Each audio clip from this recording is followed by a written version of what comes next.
Welcome to Influential Entrepreneurs, bringing you interviews with elite business leaders and experts, sharing tips and strategies for elevating your business to the next level. Here's your host, Mike Saunders. Hello and welcome to this episode of Influential Entrepreneurs. This is Mike Saunders, the Authority Positioning Coach. Today we have with us Nick Bliss, who is a partner and financial advisor with Clear Strategy. Nick, welcome to the program. Thanks, Mike. Hey, I'm looking forward to talking with you because as a financial advisor, talking about money and retirement, of course, everyone wants a strategy, and of course, they want it really clear. So I love the name of the companies. Give us a little bit of your background and what led you into financial services. Yeah, so I've worn a lot of hats over my lifetime, but certainly kind of always geared towards the financial industries.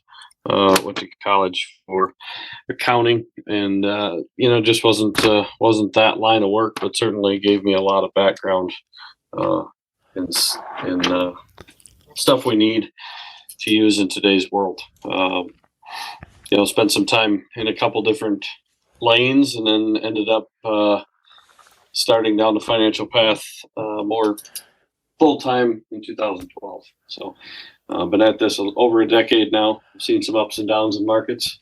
Not as fun in the downs as we all know, but certainly starting to see how long-term planning is really the way to play. You know, you bring up a really huge point there, and I know that this is something you have conversations with your clients about, but long-term and ups and downs, right? I mean, volatility.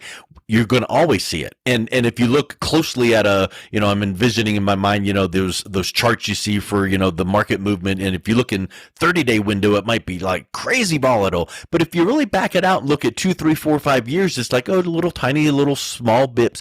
So you have to look at the long-term investments and not get so uptight about the ups and downs and volatility. Talk a little bit about how people should consider that for their long-term financial portfolio. Yeah, for sure. We all see the stock markets and we see the reds and greens from day to day. But, the long term is really what you're in it for.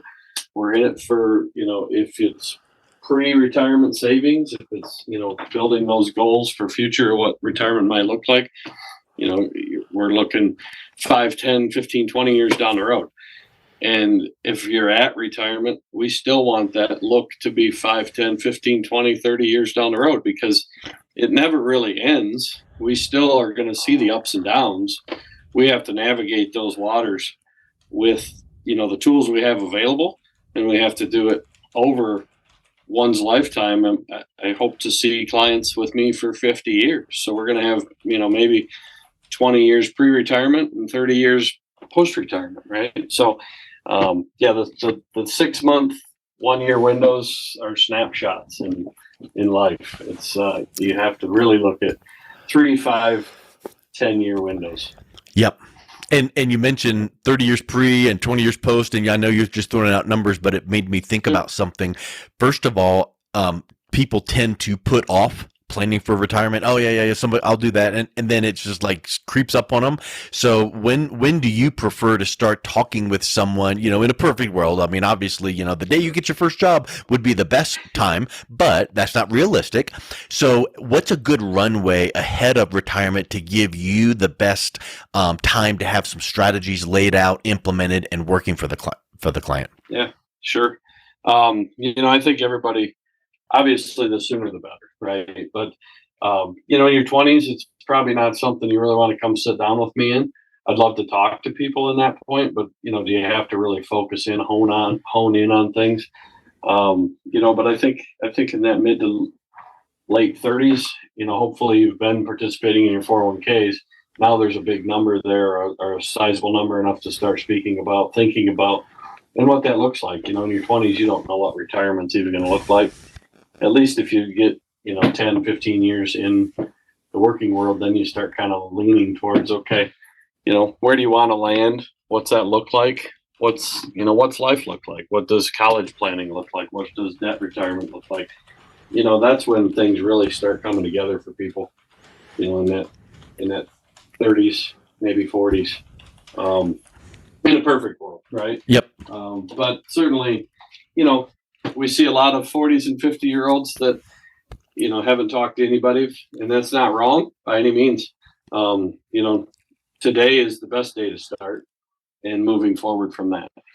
Yeah, it's kind of like that example maybe you've heard about, wow, it's a hot day. I sure wish I had a tree here to give me some shade. Well, the best time to have planted that tree was 30 years ago, so you would have it today. But the next best time is right now. So don't cry over what you could have done years ago. So if you're 30, 40, 50, whatever time frame that is, just get something started now. And probably one piece of advice you would give someone that is starting a little bit on the later side is balance that with the risk and the volatility. So don't try to catch up, because the times that you try to catch up, now you might be taking some risks that might not be beneficial to your long-term retirement, right? Yeah, for sure. It's, I guess I'd rather see somebody potentially push off retirement a year or two than to be extremely risky. Yep. Just to try and play catch up, right? Yep. Because it's like in a football game, you're trying to play catch up and you're going to throw that interception. But in a financial realm, boy, you try to play catch up and something's going to happen. So let's you made me think about something else too. Let's say you had got some good runway before retirement. What are some potential I'll call them milestones that happen that a lot of times people don't think about that would slow down retirement? And I'm thinking, like you mentioned, college planning. A lot of times people think, hey, I'm going to plan for retirement, so whatever. But what if college comes? That's going to potentially slow down or derail retirement. What are some things around that you've seen? And then what do you advise your clients to do to work through that? Yeah, absolutely. There's always uncertain things like health problems and things that pop up that we can't really plan for, but certainly have to have a path of what ifs, right? So we always kind of look at things with thoughts and minds of future needs, wants, and wishes, right? We need to pay our bills, keep the lights on, pay the taxes, and do the other things in life, right? But we want to do this and we wish we could do that. So again, navigating those waters so that it's not as big of a shocker to the system if something does pop up. If a parent gets ill and they don't have the funding, and maybe you got to step up and help with that for a few years or something in the mix or what's going on. So there's always things that pop up. Nothing's set in stone. Nothing's clear path, but we certainly try and talk about all those topics on the forefront. Yeah, it's almost like, like grandma told you, plan for a rainy day and save some money, or, so same with retirement. So you want to plan for retirement, and here's this number we're shooting toward, whether it's an age that you're going to retire or an age that money needs to last through. But also, here's another aspect we need to plan for, the what ifs. So we don't know whether this is going to happen, but if we plan for it and it doesn't happen, you're in good shape. But if we don't plan for it and it happens, now we're behind 8 ball again. So I think that's another huge thing to keep in mind. Talk a little bit too about, I know financial advisors sometimes get the bad rap of, well, I don't want to do that and you're telling me to do it. Well, as a fiduciary, you are, legally bound to tell people the right thing. And so it's not like you're pushing someone for your own benefit. You're just presenting options. And talk a little bit about what fiduciary means and how that protects your clients. Sure. Yeah, that's probably one of the biggest changes in the industry in my time has been going towards this fiduciary level, the best interest of client stuff. All good things for sure. I think it weeds out those that might not be the best people for the industry. Certainly we push some pressures towards things and maybe try and put clients in things more because we really feel they're necessary and we feel very strongly towards them, for them, not so much anything else at bay, right? So, I think sometimes people are a little skeptical, and like you said, I don't need this or I don't whatever. Long-term care insurance. It's something that we feel very strongly that conversation has to be had. With fiduciary responsibilities in play, we have to have those conversations because it's not necessarily you or your husband or spouse or wife or whatever. It's the kids that come back and say, well, why didn't you sell this to them? Well, we had that conversation, but they didn't want it. So So it's, if we bring it up, it's not because we're just trying to push stuff. It's so that we can have some answers. If you leave the planet today, how do I have that conversation with your children or your heirs to say, this is why we did what we did. Yeah. At the time, this is what they wanted to do. And when you're having conversations like that, it's because of times that you've seen in the industry or other clients of yours that have had that need. So it's not For like sure. you're selling meteor insurance. Well, hey, if a meteor hits the earth, then that's highly unlikely. But long-term care or other things in the financial realm, these are things that happen and they're likely to happen. Could they happen to you? Question mark. But let's plan for it or let's talk through that. And I think that's a huge important thing for people to consider. Yeah, I've had some, I've got multiple junior advisors working underneath us, and they've asked us lots of questions off the cuff about a lot of things. And one particular, I remember when he first hired in, I said, "Look, today's your learning." Yeah. Because those experiences, you're going to reflect back on those throughout your career of, hey, I did this and it was right, or we did this and it ended up wrong. And it's not necessarily you're talking about individuals or clients individually, but just the scope of, if we'd have done this situation would have been better. And we build on that. We build on that every day. And the more experience we have, the more of those experiences we can put in play to solve your problems, potential problems, needs, wants, wishes, with the experience that we bring to the table. You said something a few minutes ago just in passing, but what does it look like? And it reminds me of like in your position with your clients, you almost act like a life coach in the sense that, hey, tell me what retirement looks like for you, because you need to craft that future vision of what the client is thinking of, and maybe even present some things like, well, hey, have you considered whatever that might be. But many times people are not retiring and playing golf all day long 24/7 for the next 30 years. So what really does retirement look like? And if you can help guide that and then plan for that financially, boy, it really becomes something where you're becoming a confidant with the client, not just, pitching financial products. Sure. Yeah. I've had a lot of those conversations where people walk in and, they're whatever, say mid 50s and say, yeah, I got this 401k. What do I do now? Kind of thing. And what is, I want to retire at 62. Well, okay. Well, they've never looked at what retirement looks like. They just think, I'm just not going to go to work. Okay. But does that mean you're going to travel? Does that mean you're going to sit at home? Does that mean you're going to golf? Are you in a bowling league? Are you doing other things? What are you going to do with your time? Because that's another part of retirement. If you're going to retire just to sit at home in the rocking chair, some people may think that's fun, but is that really the life you want? Because that's going to be, it causes other things, right? So, yeah, certainly.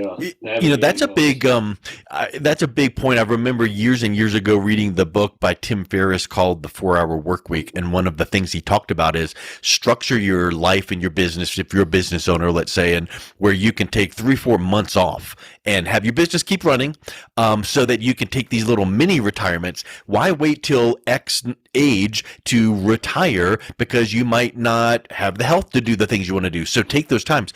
Well, I think to your point there, if you do retire at that number of 62, what then? Have you ever taken a 4-week vacation? And maybe this is the question to ask the client, because, wow, if you did you love it? Did you want to take another 4 weeks, or about 2 weeks in where you're like, man, I'm ready to get back to work? And if that's the case, what does retirement really look like? Maybe you need to scale back and work 2 days a week doing some consulting and 2 days a week volunteering your time. But really, what does it look like? And then what are those financial needs that you can help fill in the gap to plan for? For sure. And that's another great point. We talk quite frequently about a second career path, right? A retirement career path that just gives you something to do sometimes, or it's something you're really passionate about. Well, maybe we don't account for it dollars and cents wise, but if it's, creating some spending cash or some fun money, that's money that goes into the plan to some degree. And we don't have to necessarily save for that, right? Because it's something you're doing that actually creates money versus something that's just possibly spending it. But you need to plan for it. right? I mean, Sure. that's the Sure. big thing is, you need to, plan for expenses, plan for the need for income, all of those things. So I think that word in quotes, retirement, boy, it just encompasses so much. It's the years leading up to it. It's the years in retirement and how many years are you going to be in retirement? So, now you've painted the picture of what does it look like. So many times these days we're taking better care of ourselves, health wise, food, nutrition, exercise, and lifespans are getting longer. So maybe the numbers of, I'm going to retire at this age and I need money to last till that age, that might expand out a little bit given the lifespans these days. Have you noticed that as well? Yeah, for sure. We've definitely tried to look at those numbers out past even the client's wishes to some degree, because longevity might be in your background, it may not be in your family, but we don't know. If we knew the end result, we would be a lot better prepared, right? So Yep. so yeah, it's just we've certainly pushed our thinking out in most cases. I mean, certainly there's the exceptions that are not healthy or other circumstances in play, but most of the time we've pushed out probably 3 to 5 years past any estimates, just to make sure that numbers work, just to give that extra sense of security and stability going into retirement. Yeah. And if you didn't need it, at least it was there. That's wonderful. But it's all part of that planning. I think that is so important. We've talked so much here throughout this conversation about, getting your affairs in order ahead of time and planning for the inevitable, but also planning for it to be taking longer, in retirement than you thought. What is retirement going to look like? So what are some of the bigger mistakes that you see your clients making before they come to you, and then you're able to kind of fill in the gaps and smooth it out, and then you get them back on that right path? Yeah, I see one of the biggest negatives probably is people borrowing against their 401ks, because I think that's a pool of money. That's it's a lot of negativity surrounding that. Certainly something we shy away from if we get a chance beforehand. I don't like to see clients going to retirement with debt.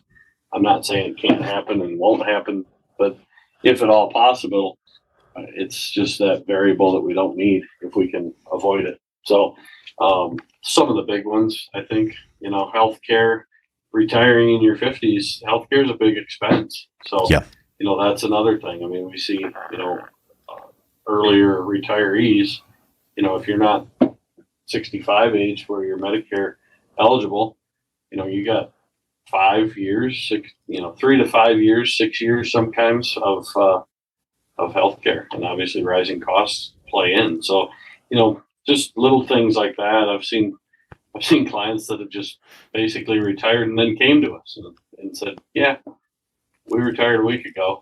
Now what?" Oh, yeah. What's this look like? What do we do now? Kind of thing. So, having that communication, talking early, and early as early as today, right? Just like we said, getting some plan in place, and then I try and put timetables in place so that if we're 10 years out, 10 years goes by pretty quick. We all know that. So we try and put some timetables. So when I meet you, and at least in the annual meeting, we will have that timetable look and say, are we still on track? I just met with a client the other night, and he said, I'm going to push things back one more year. Okay, that's fine. And if you want to fast forward it one more year, probably it's going to be okay. It's just let's have that conversation so it's not a surprise to anybody. Yep, exactly. You can't put the toothpaste back in the tube once it's already out. Right. That's a great advice. Well, Nick, it's been a real pleasure talking with you. If someone is listening to this thinking, hey, give me a second opinion or give me a little bit of forward look, what's the best way that someone can reach out and learn more about your offerings and the way that you serve your clients with Clear Strategy? And then what's the best way they can reach out and connect with you? Yeah, absolutely. You can go to our website, myclearstrategy.com. Certainly our team is on there, and you can click on there and find all my mobile number, phone number, email, address, all that good jazz. Certainly LinkedIn, Facebook, all the popular places these days. So hopefully readily available for everybody to reach out and schedule an appointment. Perfect. Well, Nick, thank you so much for coming on. It was a real pleasure talking with you today. Absolutely. You too, Mike. Thanks.